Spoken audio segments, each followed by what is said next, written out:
Capítulo 2 Os dias que antecederam o dilúvio. Alistado pelo rei Ptolomeu Filadelfo por volta de 270 AC, Maneton, do grego mentot igual dádiva de tot, compilou a história e pré-história do Egito Antigo em 3 volumes. O manuscrito original, conhecido como a Egiptíaca, foi guardado na Biblioteca de Alexandria, apenas para sucumbir ali com outros tesouros literários e documentários insubstituíveis em calamidades naturais ou motivadas pelo homem, incluindo o incêndio final causado pelos conquistadores muçulmanos em 642 DC. Sabemos, no entanto, pelas citações e referências nos textos de outros estudiosos da antiguidade, incluindo o historiador romano-judaico Josefos, que Maneton listava deuses e semideuses como reinantes muito antes dos faraós humanos se tornarem reis no Egito. Os gregos não eram completamente ignorantes acerca do Egito e seu passado, pois o historiador explorador Heródoto visitara a região 2 séculos antes. Quanto ao tema dos governantes egípcios, Heródoto escreveu que os sacerdotes egípcios disseram que Men fora o primeiro rei do Egito. Consultando provavelmente as mesmas fontes, Maneton apresentou uma lista de faraós que também começava com um faraó chamado Menes em grego. Mas foi Maneton quem primeiro organizou a sucessão dos faraós em dinastias, uma organização seguida até hoje, combinando afiliações genealógicas com mudanças históricas. Sua abrangente lista de reis fornecia os nomes, a extensão do seu reinado, a ordem de sucessão e outras informações pertinentes. O mais interessante na lista de faraós de Maneton e suas dinastias é que sua lista começa com deuses e não com faraós. Deuses e semideuses, Maneton escreveu, reinaram o Egito antes de qualquer faraó humano. Ptah, reinado, 9.000 anos. Ra, reinado, 1.000 anos. Shu, reinado, 700 anos. Geb, reinado, 500 anos. Osíris, reinado, 450 anos. Set, reinado, 350 anos. Horus, reinado, 300 anos. Seus nomes, ordem e extensão de reinados, fabulosos, fantásticos, dizem os estudiosos, começavam com uma dinastia divina liderada pelo deus Ptah, antigo deus criador do Egito. 7 deuses reinado 12.300 anos. Como seu pai Ptah, Ra era um deus do céu e da terra, que surgira em épocas mais remotas, vindo do planeta de milhões de anos em uma barca celestial chamada Beni Beni, que significa pássaro piramidal. A barca era guardada no Santo dos Santos, no templo da cidade sagrada de Anu, a bíblica, mais conhecida pelo seu nome grego subsequente, Heliópolis. Embora desfrutasse uma longevidade desenfreada e fosse importante nos assuntos egípcios durante os milênios seguintes, o reinado de Ra como sucessor de Ptah foi interrompido, abruptamente, após meros 1.000 anos. A razão disso, como veremos, foi importante para a nossa busca. Segundo Maneton, a primeira dinastia divina que terminou com Horus foi sucedida por uma segunda, encabeçada pelo deus Tot, outro filho de Ptah, mas apenas meio-irmão de Ra. Seu reinado durou 1.570 anos. Ao todo, disse Maneton, os deuses reinaram por 13.870 anos. Seguiu-se uma dinastia de 30 semideuses. Eles reinaram por 3.650 anos. Então, após um período intermediário caótico que durou 350 anos, sem ninguém para reinar sobre todo, ou seja, tanto baixo como alto, Egito, Men iniciou a primeira dinastia humana dos faraós, governando um Egito unificado. Várias descobertas arqueológicas modernas que corroboraram a lista faraônica de ordem de sucessão de Maneton incluem um documento conhecido como o Papiro de Turim e um artefato chamado de a Pedra de Palermo, que receberam esses nomes dos museus italianos onde são mantidos. Entre as descobertas comprovadoras também se inclui a inscrição em uma pedra chamada de Lista de Abidos, na qual os faraós da 19ª dinastia, Seti I e seu filho Ramsés II, que reinaram 1000 anos antes da época de Maneton, representam a si mesmos. Talhada nas paredes do templo principal em Abidos, uma cidade do Alto Egito, a inscrição lista os nomes de 75 de seus predecessores, começando por Menés. O papiro de Turim corrobora o divino e o semidivino de Maneton e suas listas de intervalos caóticos, e cita um total de 330 governantes, incluindo faraós subsequentes, exatamente como fora relatado a Heródoto. O famoso egiptólogo Sir W. M. Flinders Petrie escavou uma série de tumbas e um cemitério muito antigo nos arredores de Abidos. Estelas que serviram como lápides e outras inscrições identificaram o local, situado ao lado de uma suposta tumba de Osíris, como o cemitério da primeira e segunda dinastia de faraós. A sequência de tumbas, de leste a oeste, começa por uma que contém o nome do rei Menés. Petrie identificou tumbas que continham os nomes de todos os faraós da primeira dinastia e, em sua obra-prima, The Royal Tombs of the First Dynasty, 1900-1901, reconheceu que as descobertas confirmavam a lista de Maneton. Além disso, ele encontrou tumbas com nomes de reis pré-dinásticos, apelidando-os de Dinastia Zero. Egiptólogos subsequentes os identificaram como governantes durante o período caótico listado por Maneton, corroborando também essa parte das suas listas. A importância de tais dados comprobatórios vai além do tema de dinastias divinas e semidivinas em épocas pré-faraônicas. Eles esclarecem, de forma significativa, o tema do dilúvio e dos tempos pré-diluvianos. Uma vez que hoje se sabe com certeza que o reinado faraônico começou no Egito por volta de 3100 AC, a linha do tempo de Maneton nos remete a 20.970 AC, 12.300 mais 1570 mais 3.650 mais 350 mais 3.100 igual 20.970. O clima e outros dados apresentados nos meus livros O 12º Planeta e Gênesis Revisitado levaram à conclusão de que o dilúvio ocorreu há alguns 13.000 anos, por volta de 10.970 AC. A resultante diferença de 10.000 anos, 10.970, é exatamente a extensão conjunta dos reinados divinos de Ptah, 9.000 anos, e o interrompido reinado de Ra, 1.000 anos. Esse é um sincronismo significativo que liga o cronograma de Maneton ao dilúvio. Sugere que Ptah reinou antes do dilúvio.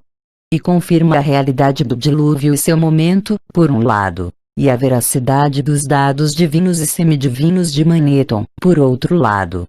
Por mais impressionante que pareça esse sincronismo, não é mera coincidência. Os egípcios chamavam seu país de a Terra Erguida porque, em dado momento, a cultura antiga disse que ele foi inundado por uma avalanche de águas esmagadoras que alagaram completamente a região. O deus Ptah, um grande cientista, veio ao seu resgate. Na ilha no rio Nilo, também chamada de Elefantina em razão de seu formato, próximo à primeira catarata do rio, no Alto Egito, Ptah formou uma caverna nas rochas imensas e instalou nela comportas que controlavam o fluxo da água, possibilitando que o solo por baixo do rio secasse, literalmente, aos olhos egípcios, erguendo a terra por baixo das águas. A proeza foi representada na arte egípcia. O grande e moderno dique em Aswan está localizado no mesmo sítio próximo à primeira catarata. Esses acontecimentos podem explicar por que o deus que então assumiu o reinado sobre o Egito era chamado Shu, cujo nome, aridez, tratava do final da catástrofe aquática. O seu sucessor usava o nome Geb, que significa ele que amontoa, pois se empenhou em grandes trabalhos para manter a terra ainda mais habitável e produtiva. como peças em um quebra-cabeça. Todos esses fatos diversos se juntam ao registro egípcio do dilúvio, a grande inundação, por volta de 10.970 AC. A esses pequenos pedaços da pré-história egípcia que tratam do dilúvio, podemos acrescentar o fato de que, em seu empenho para unificar o Egito, Menhemuluk está criando uma ilha artificial no Nilo, onde o rio começa a se ramificar em um delta, e construiu ali uma nova capital dedicada ao deus Ptah. Chamou-a de Men-Nefer, o bom lugar de Mênfis, em grego. Assim como a arte e história gregas, a história e pré-história do Antigo Egito não podem ser separadas da presença ativa e da existência física de seus deuses. Para onde quer que se olhe ou se vire no Egito, as estátuas, esculturas, representações pictóricas, templos, monumentos, textos inscritos ilustrados dentro de pirâmides, em tampas de ataúdes ou nas paredes das tumbas, todas falam, nomeiam e retratam os deuses do Egito e seu panteão preeminente. Tudo o que foi registrado e representado antes do tempo de Maneton, ou descoberto depois dele, corrobora suas listas de dinastias faraônicas. Porque também não aceitar a realidade de deuses, seguidos por semideuses, como governantes do Egito antes dos faraós humanos? O disco celestial e os deuses do Egito. 1. Ptah. 2. Amon-Ra. 3. Tot. 4. Seker. 5. Osíris. 6. Ísis com o Horus. 7. Neftis. 8. Hathor. Os deuses com seus atributos. 9. Ra/Falcão. 10. Horus/Falcão. 11. Set/Asno de Sinai. 12. Tot/Ibis. 13. Hathor/Vaca. Nos domínios seleucidas, a tarefa de compilar o relato do passado foi atribuída a um historiador e sacerdote babilônio chamado Beroso, grego para Bel-Helso igual Senhor Bel igual Marduk é seu pastor, que nasceu na Babilônia quando Alexandre, o Grande estava lá. Sua tarefa era muito mais complexa do que aquela de Maneton no Egito, pois sua compilação não se limitava apenas a uma região. Ela tinha de abranger muitas regiões, reinos distintos e diversos governantes que reinaram não necessariamente em sucessão, mas, às vezes, de forma contemporânea em diferentes capitais, e algumas vezes beligerantes. Os 3 volumes que ele compôs, chamados Babiloníaca e dedicados ao rei Antíoco I, 269-261 AC, já não existem, mas partes deles foram mantidas, copiadas e extensivamente citadas na antiguidade por gregos estudiosos contemporâneos e, mais tarde, por outros historiadores gregos e romanos, incluindo Josepos.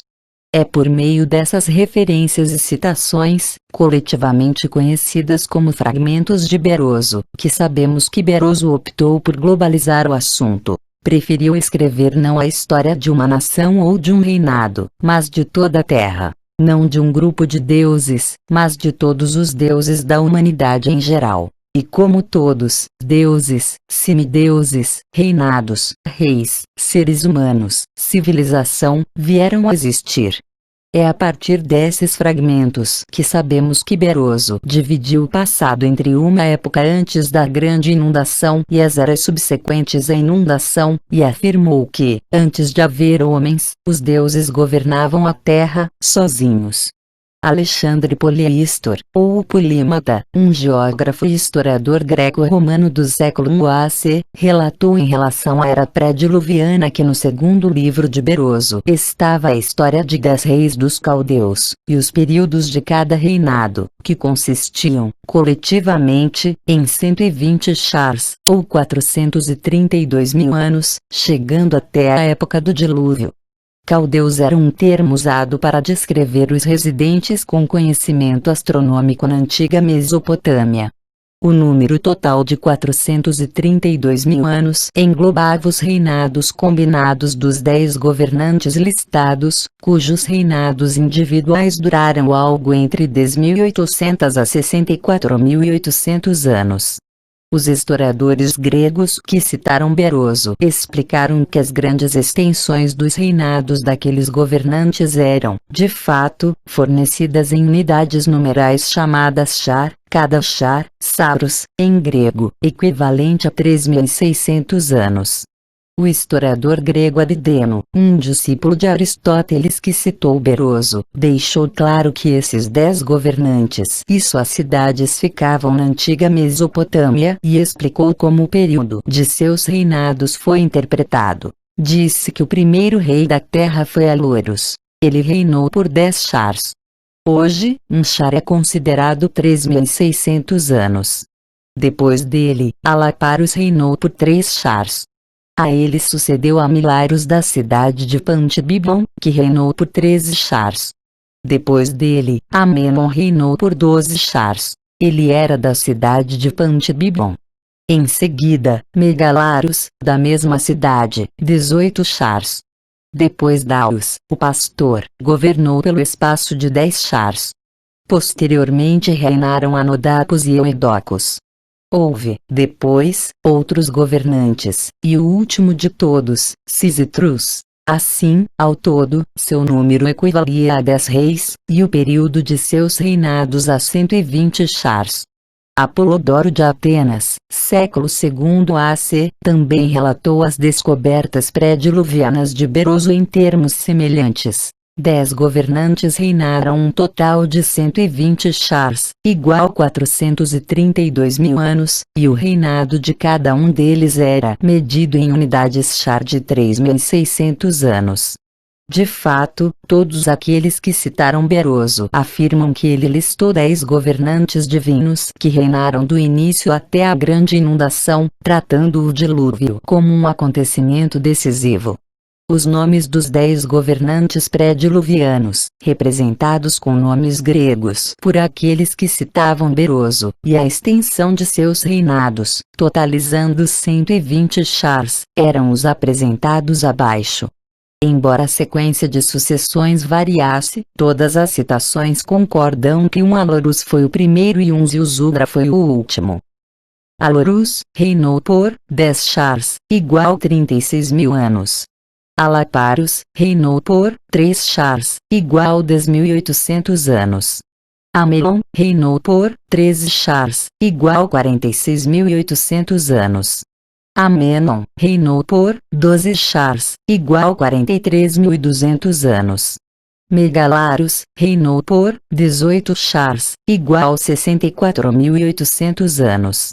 Daonos reinou por 10 chars, igual 36 mil anos. Eudocos reinou por 18 chars, igual 64.800 anos. Amempsinos reinou por 10 chars, igual 36 mil anos. Obartes reinou por 8 chars, igual 28.800 anos. Ziusudra reinou por 18 chars, igual 64.800 anos. 10 governantes reinaram por 120 chars, igual 432 mil anos. As citações de Beroso indicam que seus escritos tratavam de vários temas acerca da própria humanidade, como ela veio a existir, como adquiriu conhecimento e como se espalhou e se estabeleceu na Terra. No início, apenas deuses viviam na Terra. Os homens surgiram, de acordo com os fragmentos de Beroso, quando Deus, também chamado Belos, um nome que significa Senhor, decidiu criar o homem. Ele usou para esse objetivo um princípio duplo, mas os resultados foram seres hediondos. O homem surgiu com 2 asas, alguns com 4, e 2 rostos, outras figuras humanas eram vistas com pernas e chifres de cabras, touros, da mesma forma, procriavam ali com cabeças humanas. De todos, eram preservados delineamentos no templo de Belos, na Babilônia. Belos, grego para Bel/Baal, o Senhor, era na Babilônia um epíteto para o deus Marduk. Do tema sobre como os homens adquiriram inteligência e conhecimento, Beroso escreveu que surgiram assim. Um líder dos prévios governantes divinos, chamado Anis, atracou na costa e ensinou à humanidade todos os aspectos da civilização. Ele era um ser dotado de raciocínio, um deus que fez sua aparição no mar da Eritreia que demarcava a Babilônia. Beroso relatou que, embora Anis se parecesse com um peixe, ele tinha uma cabeça humana por baixo da cabeça de peixe, e tinha pés humanos por baixo da cauda de peixe. Sua voz também e a linguagem eram articulados e humanas. Uma representação dele, Alexandre Polímata acrescentou, está preservada até os dias de hoje. Esse Anis costumava conversar com os homens. Dava-lhes entendimento das letras e ciências e todos os tipos de arte. Ensinou-lhes a construir casas, a fundar templos, a compilar leis, e explicou-lhes os princípios dos conhecimentos geométricos. Foi Anis, de acordo com os fragmentos registrados por Polímata, que escreveu o conto que explicava como a humanidade veio a existir, a criação sendo precedida por um tempo no qual não havia nada além de escuridão e um abismo de águas. Os fragmentos de Beroso incluíam, então, detalhes do acontecimento definitivo, a grande inundação, que separou a era dos deuses da época dos homens.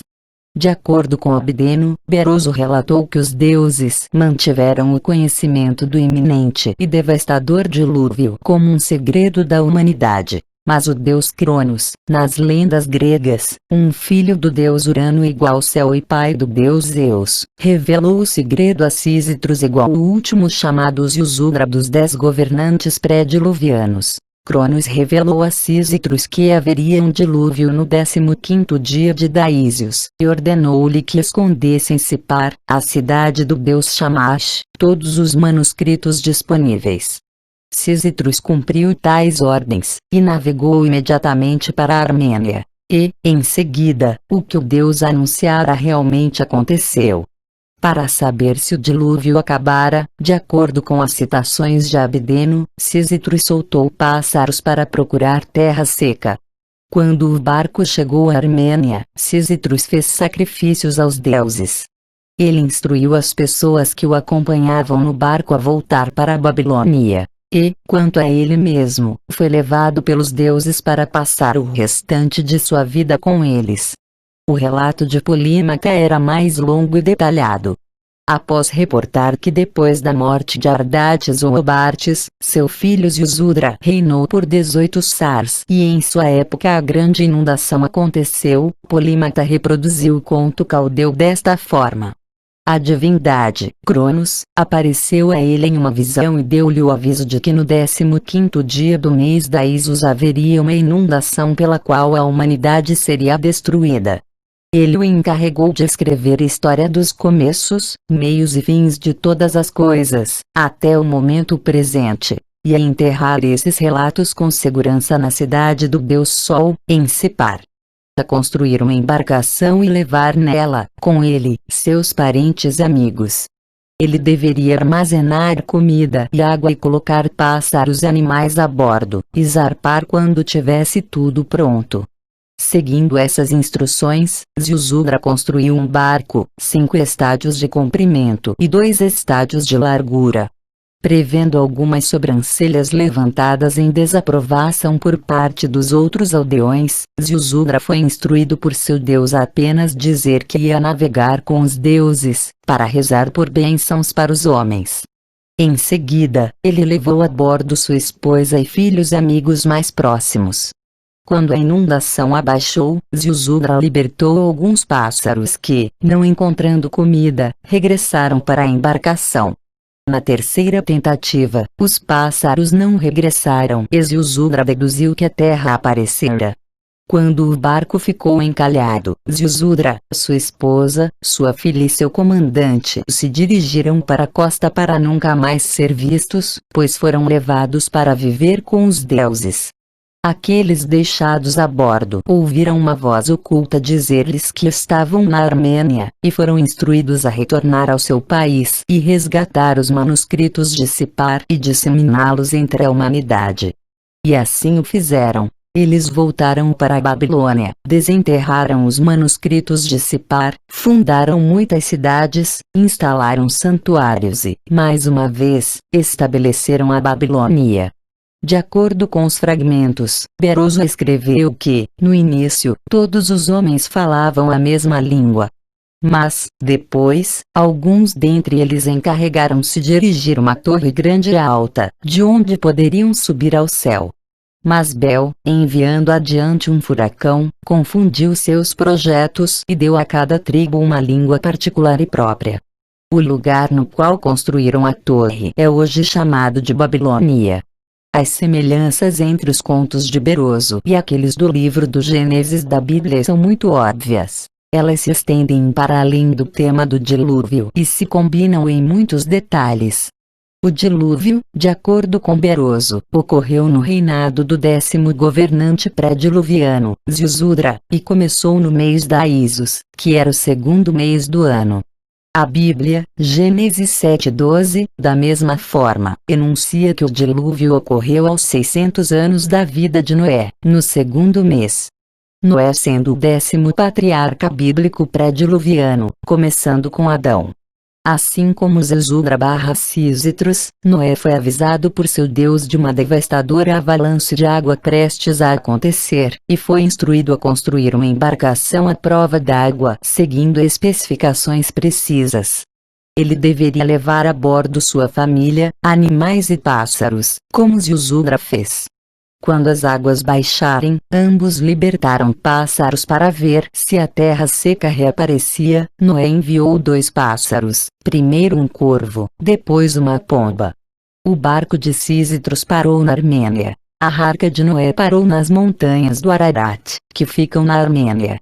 Outro acontecimento importante é igualmente relatado tanto pela Bíblia quanto por Beroso. O incidente da Torre de Babel, que resultou na confusão das línguas. Citamos anteriormente a versão de Beroso. Como ela, a Bíblia começa o relato, no Gênesis 11, com a afirmação de que na época toda a terra possuía uma língua e um tipo de palavras. Então, as pessoas disseram: deixem-nos construir uma cidade e uma torre cujo topo pode alcançar os céus. Beroso afirma a mesma coisa. As pessoas empenharam-se em erigir uma torre grande e alta, de onde poderiam subir ao céu. Na Bíblia, Deus, Yahvé, desceu para ver a cidade e a torre que os filhos do Adão tinham construído.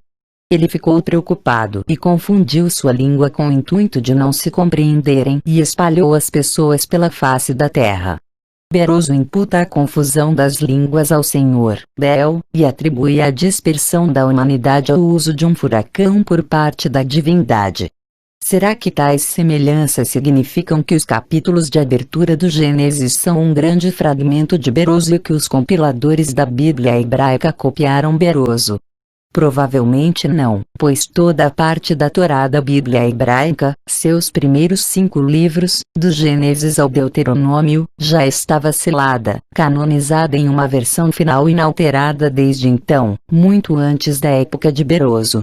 É um fato histórico que a Bíblia hebraica já estava em sua versão selada quando os 5 livros da Torá e o restante da Bíblia foram traduzidos, no Egito, para o grego, por ordem do mesmo Ptolomeu Filadelfo, 285-244 AC, que encarregara Maneton de escrever a História do Egito. A tradução, ainda existente e disponível, é conhecida como um Septuaginte, dos 70, porque foi levada a cabo por um grupo de 70 estudiosos.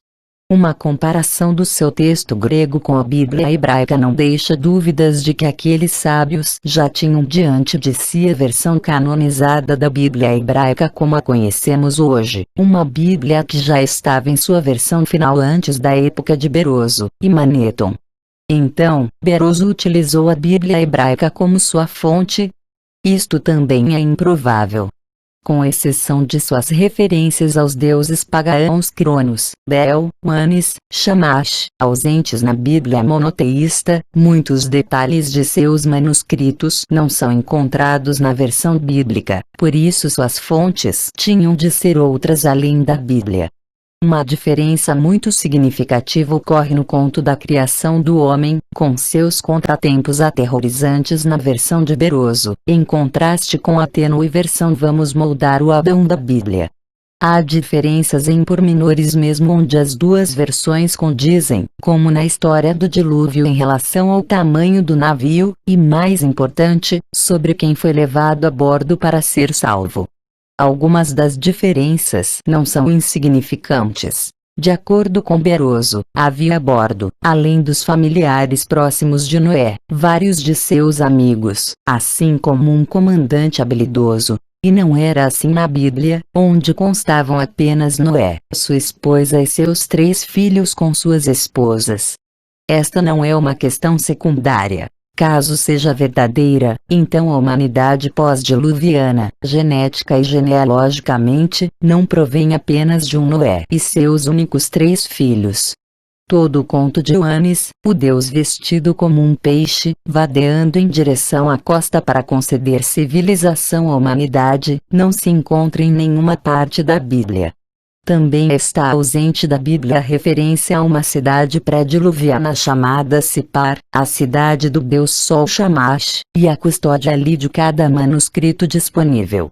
Ao alegar que os registros pré-diluvianos começos, meios e fins não apenas existiram, mas foram escondidos para ser protegidos e foram recuperados após a Babilônia ser restabelecida, Beroso poderia ter buscado legitimidade para sua versão dos acontecimentos pré-históricos. Mas ele também sugeriu que aqueles registros do passado continham pistas do futuro, o que a Bíblia, e nós hoje em dia, chamamos o fim dos tempos. Embora o tema de ligar o futuro ao passado seja parte da profecia bíblica, na Bíblia ele é mencionado pela primeira vez em relação a Jacó, muito depois do dilúvio. A conclusão lógica, que tanto os compiladores do Gênesis como Beroso tiveram acesso ao mesmo material ou a fonte semelhante, que cada um usou de forma seletiva, foi confirmada pela arqueologia. Mas em tal conclusão tanto as semelhanças quanto as diferenças nos levam de volta ao ponto de partida, os versos enigmáticos do Gênesis 6. Quem eram os Nefilins, que eram os filhos de deuses, e quem, de fato, era Noé? O navio de Noé. No texto sumério, o navio de Zizudra foi denominado Magur-gur igual um navio que pode virar e dar cambalhotas. Nos textos acadianos, ele era mencionado como um Tebitu, com o T pronunciado de maneira forte, significando um navio submergível. O redator bíblico reproduziu com um T suave, uma teba, uma caixa daí a arca nas traduções. Em todas as versões, o navio era hermeticamente selado com betume, mas possuía uma abertura. De acordo com o Épico de Gilgamesh, o navio que Utnapishtim, o nome do herói do dilúvio em acadiano, foi instruído a construir tinha 300 cúbitos, cerca de 160 metros, de comprimento, 120 cúbitos, cerca de 64 metros, de largura no topo, e tinha um baluarte altura, de 120 cúbitos, divididos por 6 convéses em 7 níveis, um terço dele acima da linha da água.